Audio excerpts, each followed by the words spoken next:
மகாராஷ்டிரா முதல்வராக இன்று பதவியேற்கிறார் தேவேந்திர பட்னாவிஸ். ஆட்சி அமைக்க உரிமை கோரினார் பட்னாவிஸ். தெலங்கானாவில் சக்தி வாய்ந்த நிலநடுக்கம், ஆந்திராவிலும் உணரப்பட்டதால் பரபரப்பு.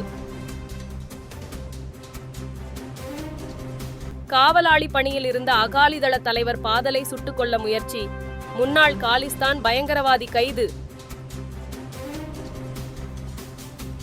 கேரள எம்பிகளுடன் சேர்ந்து அமித்ஷாவை சந்தித்து பேசினார் பிரியங்கா.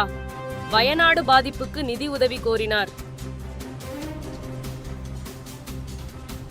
ஜனவரி முதல் வாரத்தில் அரையாண்டு தேர்வு நடத்த திட்டம், அமைச்சர் அன்பில் மகேஷ் தகவல்.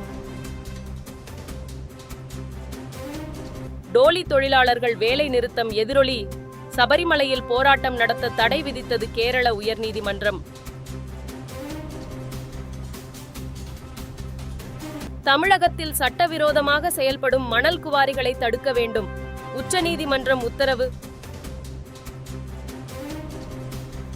கோரிக்கைகளை வலியுறுத்தி அங்கன்வாடி ஊழியர்கள் ஆர்ப்பாட்டம், ஊதிய உயர்வு உள்ளிட்ட சலுகைகளை வழங்கவில்லை என குற்றச்சாட்டு.